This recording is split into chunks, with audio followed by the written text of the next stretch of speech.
Hello my dear students. तो कैसे हो आप सब। हम लोग एक बहुत बेहतरीन चैप्टर स्टार्ट करने वाले हैं जिसका नाम है सेंटर ऑफ मास। तो देखिए, सेंटर ऑफ मास क्या होता है। एक पूरे सिस्टम को अगर हम एक पॉइंट में कंसेंट्रेट कर दें और बोले कि इस पूरे सिस्टम का मास इसी पॉइंट पर है, तो उस पॉइंट को हम लोग बोलते हैं सेंटर ऑफ मास। या फिर हम ऐसे भी बोल सकते हैं कि उस सिस्टम पर जो भी इंडिविजुअल फोर्सेस लग रहे हैं वो उस पॉइंट पर लगेंगे जो पॉइंट है हमारा सेंटर ऑफ मास। जैसे कि हम लोग जब न्यूटन्स लॉज ऑफ मोशन का जो हम लोग क्वेश्चंस करते थे उसमें आपने देखा होगा, हम आपको बोलते थे कि consider the in the free body diagram consider the particle as a point. तो वो पॉइंट और कुछ भी नहीं था बल्कि सेंटर ऑफ मास था, और उस पॉइंट पे जो फोर्स लग रहे थे मैंने फ्री बॉडी डायग्राम में मैंने कहा था कि show forces acting on the particle on that point. तो उस पॉइंट पे हमें सारे फोर्सेस बनाने होते हैं।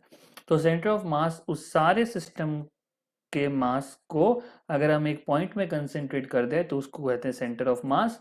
और इंडिविजुअल जो फोर्सेस लग रहे होते हैं वो कहाँ पे लगते हैं, वो सारे के सारे फोर्सेस ऐसा महसूस होता है कि सेंटर ऑफ मास पर लग रहा है। तो सेंटर ऑफ मास क्या है, देखो यहाँ पे डेफिनेशन मैंने लिख दी है। It is the point where the entire mass of the system is concentrated. तो entire mass of the system is concentrated, तो जिस पॉइंट पे एंटायर मास कंसेंट्रेट होगा उसको अपन सेंटर ऑफ मास कहेंगे।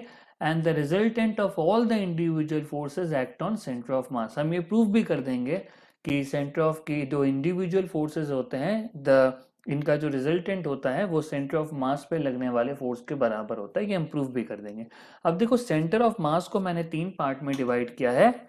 एक तो सबसे पहले हम करेंगे for two particle system, then करेंगे for more than two particle system, then हम लोग करेंगे फॉर कंटिन्यूअस बॉडी। तो आइए सबसे पहले हम लोग फॉर टू पार्टिकल सिस्टम करते हैं। तो सेंटर ऑफ मास हम लोग यहाँ पे सबसे पहले फॉर टू पार्टिकल सिस्टम के लिए करते हैं, ठीक है ना। तो यहाँ पे लिखेंगे for two particle system.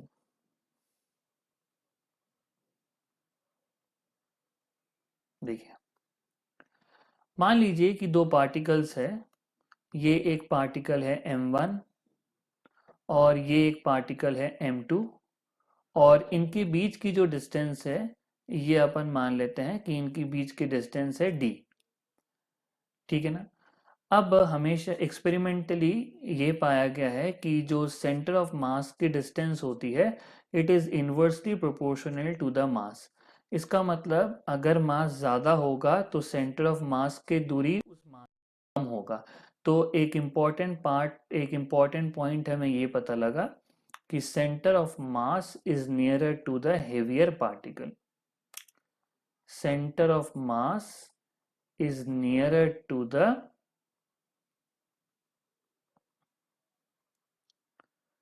Heavier particle. तो जो सेंटर ऑफ मास होता है ना वो हेवियर पार्टिकल के पास होता है। तो ये एक इम्पॉर्टेंट पॉइंट है, आप इसको याद कर लेना कि जो, या याद क्या करोगे, ध्यान में रखना कि जो सेंटर ऑफ मास होता है वो हेवियर पार्टिकल के पास होता है, ठीक है ना। अब अपन यहाँ पे ले लेते हैं, लेट अस कंसीडर कि m1 is greater than m2। So using this relation we are getting कि जो सेंटर ऑफ मास होगा वो m1 के पास होगा। Let the distance of center of mass from mass m1 be r1 and the distance of center of mass from m2 be r2। यहाँ पे ये point note करने वाला है कि r1 और r2 क्या है। r1 इज द डिस्टेंस, आप अपने कॉपी में लिखोगे तो प्लीज नोट कर लेना। r1 is the distance of centre of mass from m1 और r2 सेंटर ऑफ मास का डिस्टेंस है m2 से, है ना। अगर हिंदी मीडियम वाले बच्चे जो सेंटर ऑफ मास को पता होता है द्रव्यमान केंद्र, तो सेंटर ऑफ मास या फिर हिंदी मीडियम में इसको द्रव्यमान केंद्र कहते हैं। तो सेंटर ऑफ मास की m1 से दूरी r1 है और m2 से दूरी r2 है। और क्योंकि m1 बड़ा है तो सेंटर ऑफ मास m1 के पास होगा। अब देखो, इससे हम लोग एक और रिलेशन निकाल सकते हैं कि हम लोग ऐसे लिख सकते हैं m1/r1, सॉरी इन्वर्सली प्रोपोर्शनल है। तो हम लोग एक रिलेशन ऐसे लिख सकते हैं r1/r2 बराबर आ जाएगा m2/m1। क्यों? क्योंकि इन्वर्स रिलेशनशिप यहाँ पे आ रहा है। अब देखिए, अब हम R1 और R2 निकाल के दिखाएंगे। देखो सबसे पहले हो तो from diagram we can get that R1 plus R2 is equal to D। तो डायग्राम से हमें आ रहा है कि R1 प्लस R2 जो कि है वो D के बराबर है। नेक्स्ट देखिए हम लोग यहाँ पे मान लीजिए कि हमें R1 निकालना है।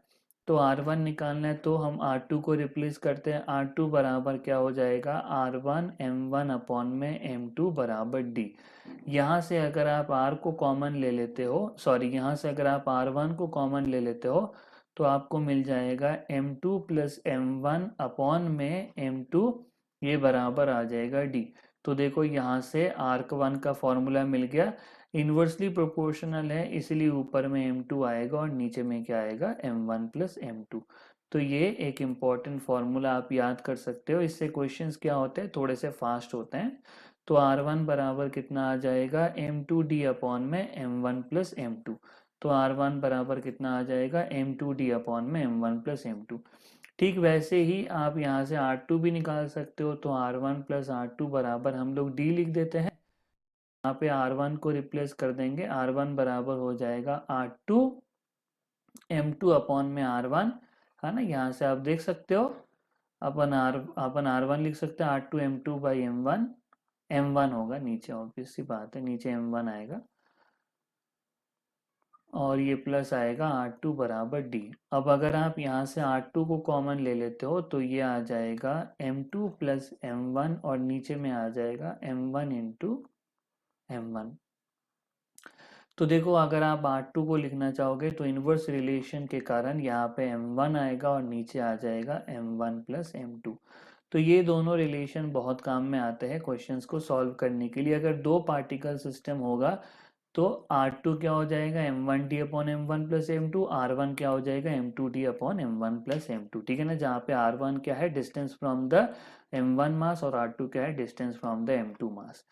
जैसे कि हम यहाँ पे क्वेश्चन देते हैं। मानिए कि ये एक पार्टिकल है 1 kg का और ये मान लीजिए x बराबर 0 पर रखा हुआ है। एक और पार्टिकल मान लेते हैं 2 kg का और ये मान लीजिए x बराबर 3 पर रखा हुआ है। तो फ्रॉम कॉमन सेंस अपन इनके बीच की डिस्टेंस हम लोगों ने निकाल दी 3 मीटर। अब जो सेंटर ऑफ मास होगा वो भारी वाले के पास होगा, तो सेंटर ऑफ मास कुछ यहाँ पे होगा। तो ये आपका हो गया, मान लीजिए इसको R2 ले लेते हैं और इसको R1 ले लेते हैं। तो सेंटर ऑफ मास भारी वाले के पास है, तो अगर आप R1 लिखोगे तो ये क्या आ जाएगा, M2D अपॉन में M1 प्लस M2। तो R1 निकालोगे तो R1 M2 कितना है, 2 है। D कितना है, 3 है। M1 प्लस M2, 2 प्लस 1 कितना हो जाएगा, 3। तो देखो कितना आ गया, 2 सेंटीमीटर आ गया। तो ये दो, तो ये जो R1 है ये कितना है, R1 बराबर हमारा यहाँ पे 2 सेंटीमीटर, सॉरी सेंटीमीटर तो नहीं, मीटर में लिया था। तो R1 बराबर कितना आ जाएगा, 2 मीटर आ जाएगा। और अगर आप R2 निकालोगे तो R2 बराबर क्या आ जाएगा, D माइनस R1, जो बची हुई डिस्टेंस है। तो 3 माइनस 2 कितना आ जाएगा, ये आ जाएगा हमारा 1 सेंटीमीटर। तो R2 बराबर कितना आ गया, 1 मीटर आ गया। ठीक है ना। तो R2 बराबर कितना आ गया, 1 मीटर। और जैसे आना भी चाहिए था, देखिए R1 क्या है, ये छोटे वाले से डिस्टेंस है तो ये बड़ी आई, और R2 क्या है, भारी वाले से डिस्टेंस, तो ये छोटी आई। तो जो सेंटर ऑफ मास होता है वो भारी वाले के पास होता है, तो 2 kg के पास आएगा। तो R2 बराबर 1 मीटर आ गया, R1 बराबर कितना आ गया, 2 मीटर आ जाएगा। ठीक है ना। तो ये जो फॉर्मूला है हमारा इम्पोर्टेंट है, काफ़ी जगह में काफ़ी शॉर्टकट की तरह काम करता है, अपने को ज़्यादा बड़ा क्वेश्चन नहीं होता, मतलब फटाफट हो जाता है। तो इन्वर्सली प्रोपोर्शनल होने के कारण 1 लिखोगे तो ऊपर M2 आएगा, 2 लिखोगे तो ऊपर M1 आएगा। तो R1 बराबर by M1 plus M2। R1 निकल जाएगा तो R2 निकालना होगा, तो D माइनस R1 कर देना। R2 बराबर हो जाएगा M1D upon M1 plus M2। अगर R2 आ जाएगा, R1 निकालना होगा तो D माइनस R1 कर देना। तो उससे आपके ये क्वेश्चंस हो जाएंगे।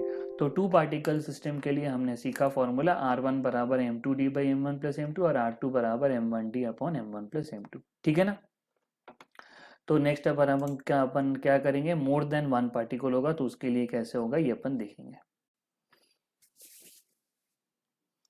तो आइए बच्चों नेक्स्ट पार्ट आगे बढ़ते हैं। नेक्स्ट पार्ट में हमारा फॉर सेंटर ऑफ मास जो अपन कर रहे थे, तो यहाँ पे हम लोगों ने फॉर टू पार्टिकल सिस्टम कर लिया था, नेक्स्ट अपन करेंगे for more than two particle system, ठीक है ना।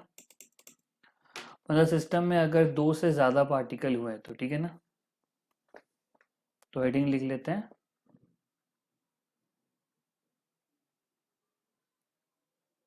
फॉर मोर देन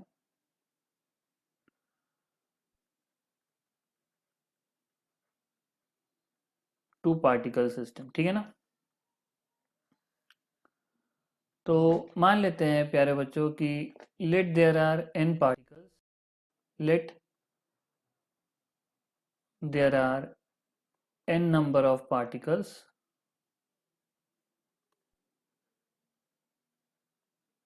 ठीक है ना, with mass m1 m2 dot dot dot mn and position vector r1 r2 dot dot dot rn। तो मास m1 का पोजीशन वेक्टर r1 है, मास m2 का पोजीशन वेक्टर r2 है, मास m3 का position vector r3 and so on.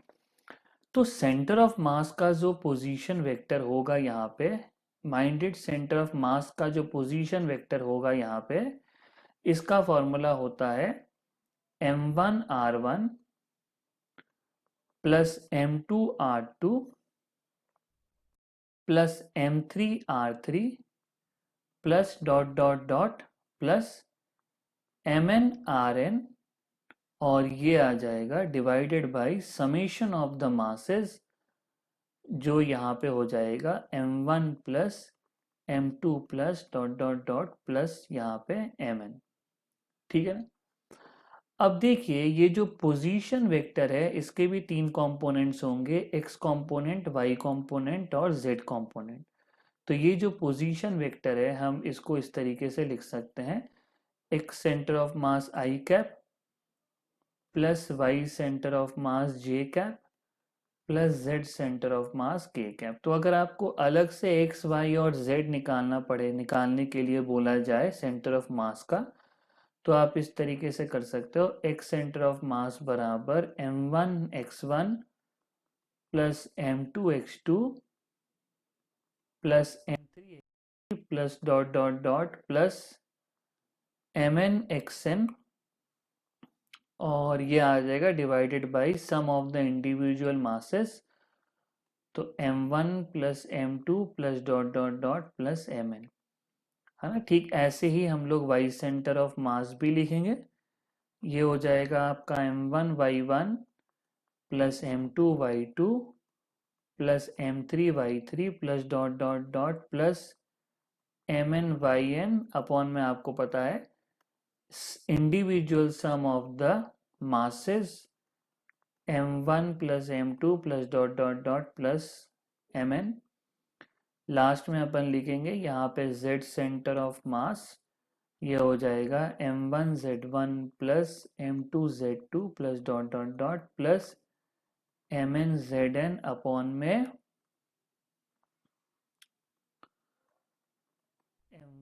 Plus m2 plus dot dot dot plus mn, ठीक है ना।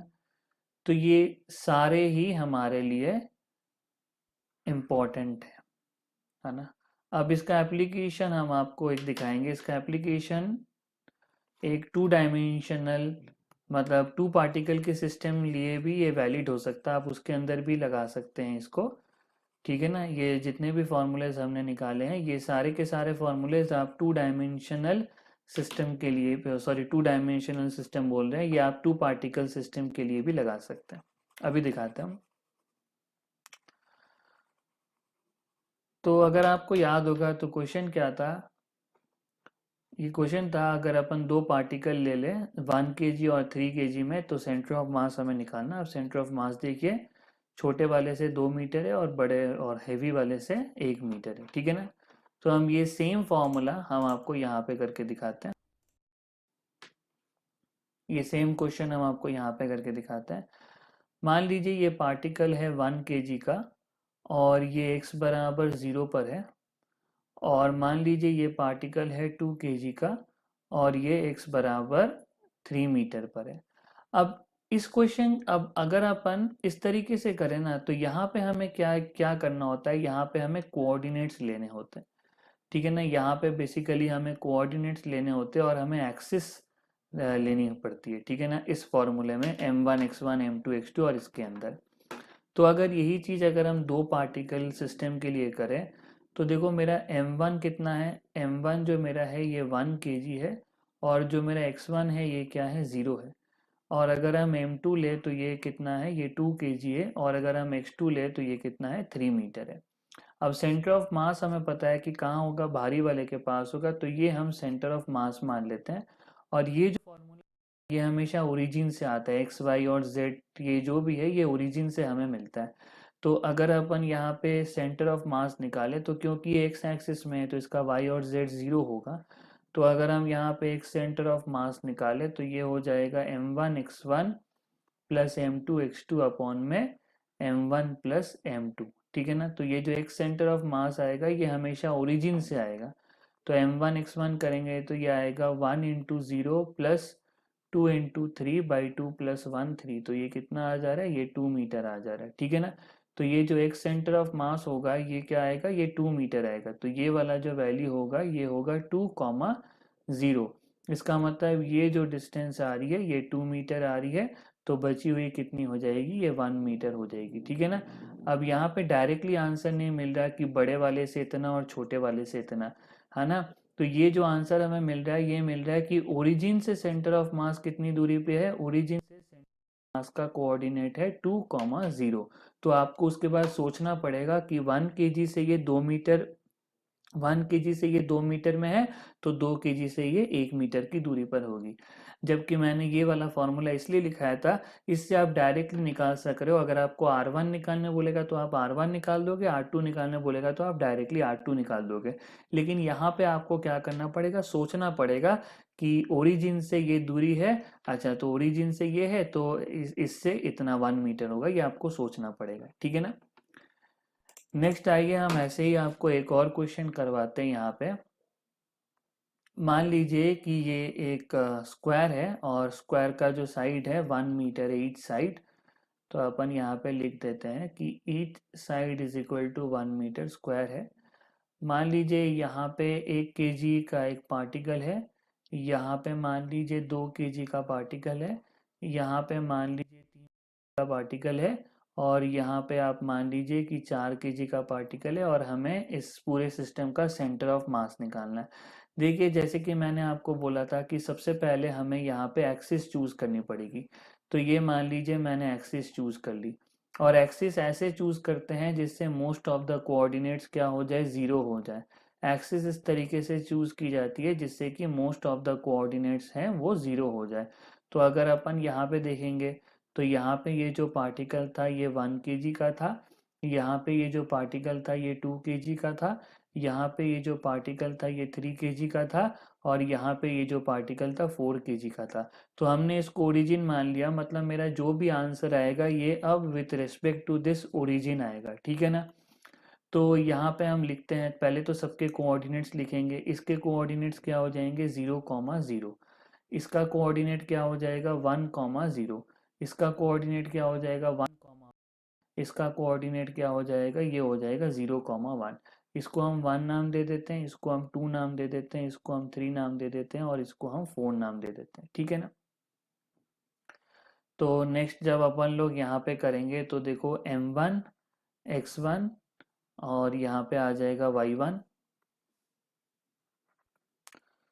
फिर यहाँ पे m2 y2 x2, m3 x3 y3, m4 x4 और y4। तो m1 कितना है, 1 kg का है। x1 कितना है, x1 है 0, और y1 कितना है, 1। m2 कितना है, 2 kg का है, ये भी 1 है, ये भी 1 है। m3 कितना है, 3 kg का है, ये 1 है, ये 0 है।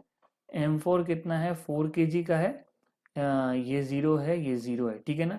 तो जब अपन यहाँ पे एक सेंटर ऑफ मास निकाल, सेंटर ऑफ मास x क्या होगा, ये आपका आ जाएगा m1 x1 plus m2 x2 plus m3 x3 plus m4x4 upon में m1 plus m2 plus m3 plus m4 m1 plus m2 plus m3 plus m4।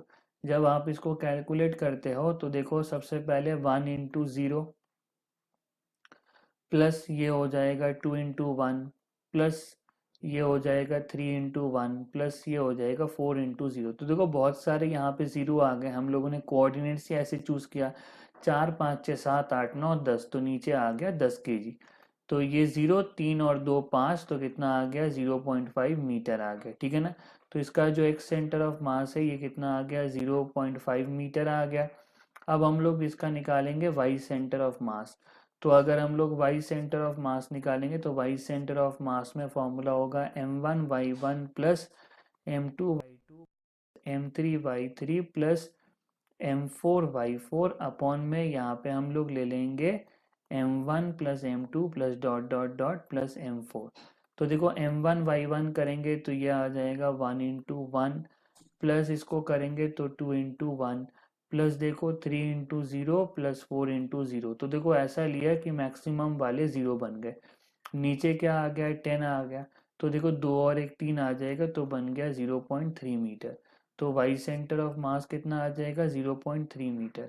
तो अगर हम लोग सेंटर ऑफ मास का कोऑर्डिनेट देखेंगे तो सेंटर ऑफ मास का कोऑर्डिनेट हो जाएगा 0,5, 0,3, ठीक है ना। तो अगर हम लोग हमारे आंसर में बताएंगे तो आंसर में ये जो होगा देखो 0.5 ये आ जाएगा और 0.3 लगभग ये आ जाएगा। तो हमारा सेंटर ऑफ मास यहाँ पे होगा कुछ, और यहाँ पे ही होने चाहिए था, भारी वाले के पास होना चाहिए था। कहाँ होना चाहिए था, भारी वाले के पास होना।